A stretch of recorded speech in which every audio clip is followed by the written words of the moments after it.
This is Autoline Daily, the show dedicated to enthusiasts of the global automotive industry.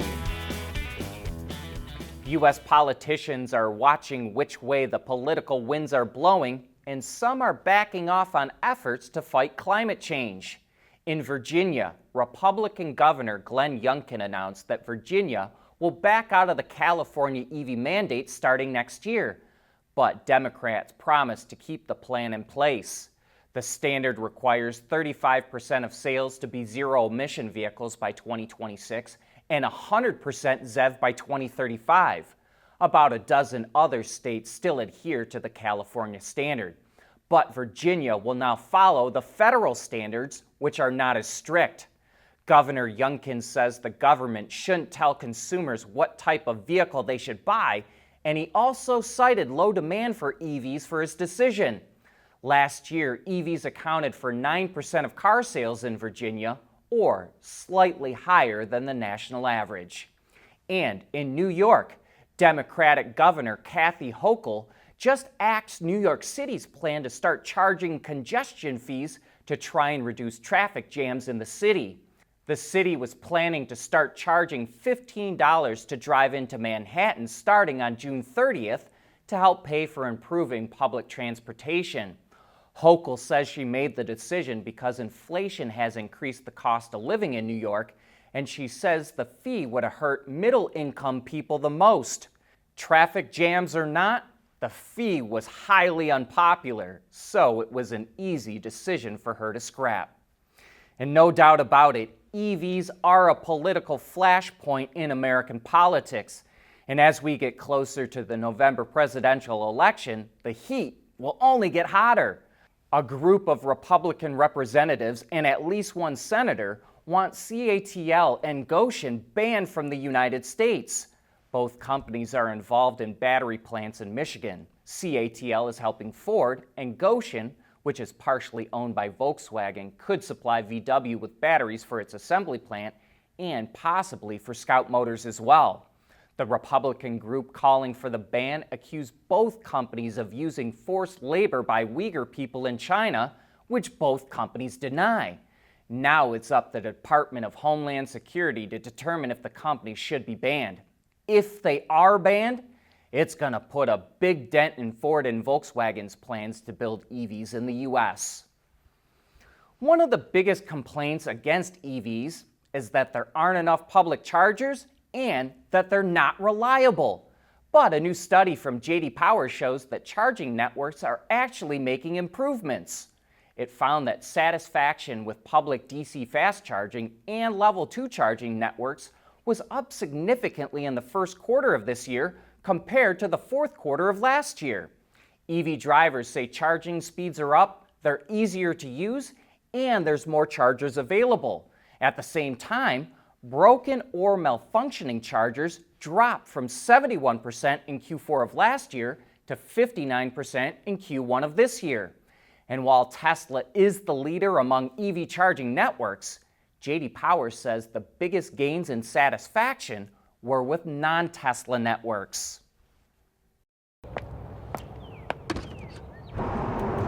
When the peace and quiet of your morning commute is as comforting as your morning macchiato.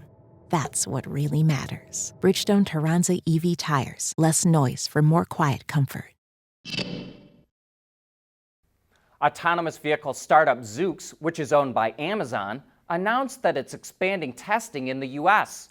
Austin, Texas, and Miami, Florida are the fourth and fifth cities where it will launch a fleet of Toyota Highlander test vehicles with safety drivers on board.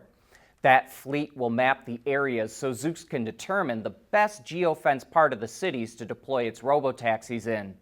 Zoox first started testing in San Francisco in 2018, then went to Las Vegas, then Seattle, and now comes Austin and Miami. But it has not launched commercial operations yet, or in other words, it hasn't started charging people for rides. It says that will first happen in Las Vegas and San Francisco. Speaking of autonomy, reports out of China say that Mercedes is teaming up with a Chinese company to improve the autonomous capabilities of the new CLA, which is expected to go into production in April of next year. Mercedes will reportedly use AV tech from Momenta that will give it hands-free driving ability on both the highway and city roads. Here's a video from Momenta of its system on another Chinese automaker's car. It uses multiple LiDAR, radar, and cameras, but the system seems to be able to navigate some pretty complex driving situations. And one last bit of AV news. Gasgoo reports that GM and its Chinese joint venture partner SAIC have launched what they call the Robotaxi autonomous vehicle testing platform. The way I understand it is, a person comes out and equips a vehicle with devices, radars, and cameras that allow it to drive on its own. Then the vehicle can be run through various development and validation procedures by another person in a control center. The benefit is less variation in the testing compared to a human and the ability to test multiple vehicles at once. GM and SAIC expect the Robotest platform to speed up their R&D cycle. Remember when airbags first went into cars in the late 1980s? Well, I don't, because I was only a few years old. But I'm told by a source that I trust pretty well that they were awful, at least from an appearance standpoint.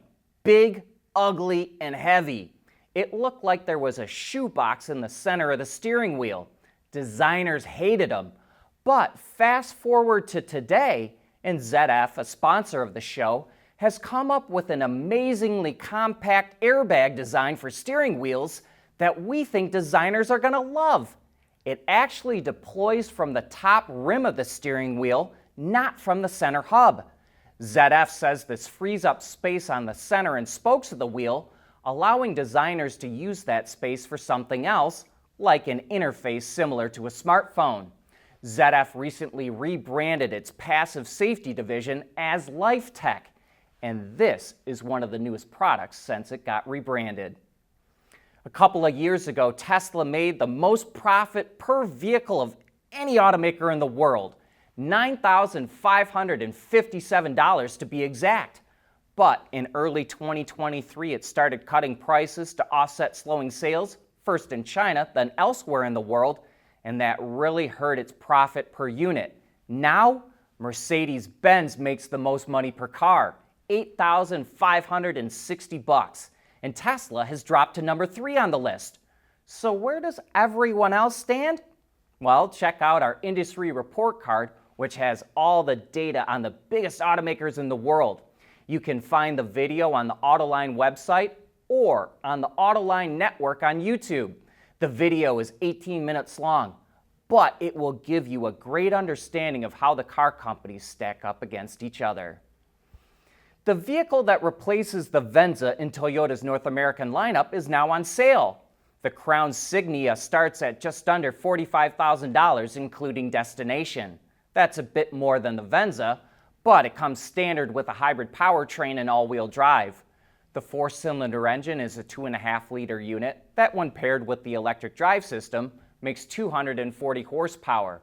The setup returns an EPA estimated 38 mpg. And if buyers want to step up to the limited grade, prices start a little over $49,000. Most automakers rely heavily on their suppliers for cost reduction and innovation, but some do a better job of it than others. Suppliers prefer to work with Toyota and Honda, while relations at Stellantis and Ford are the worst in the industry. So what's working and what's not? Well, that's what we'll be getting into on today's Autoline After Hours. Dave Andrea from Plant Moran, which does the annual supplier survey, will be on the show, digging into the details of that report. Ken Zeno will also be on the show, and John and Gary welcome you to join them as well when the show goes live on the Autoline website and on the Autoline YouTube channel at 3 p.m. Eastern Time. But that's a wrap for this show. I hope to see you later.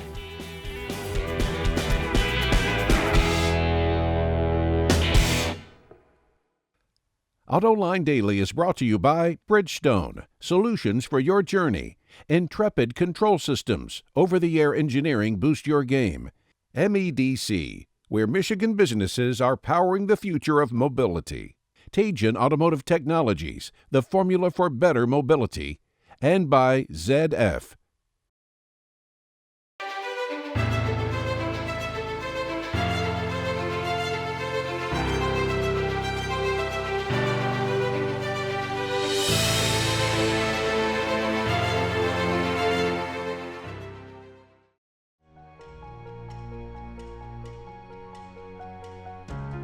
Michigan is leading the charge in mobility and innovation, and I can't think of a better state to be in.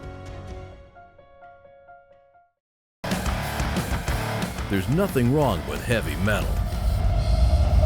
Hey, lighten up. But with world-class composite material, Teijin Automotive Technologies makes vehicles lighter, safer, and more eco-friendly. Intrepid's NeoVi Pi, allowing automotive engineers to interface, capture, and monitor vehicle data using Raspberry Pi. As a matter of fact, it's the automotive industry's first robust platform for Raspberry Pi, featuring Intrepid CAN-FD technology and Raspberry Pi compute module.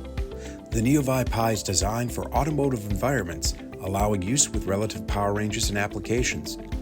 In addition, the NeoVi Pi enables you to use the Raspberry Pi for compute while avoiding additional development to adapt to network environments. That makes the NeoVi Pi powerful enough to solve your vehicle network problems, yet small enough to fit in your backpack. One of many Intrepid tools used for developing zonal architecture and software-defined vehicles.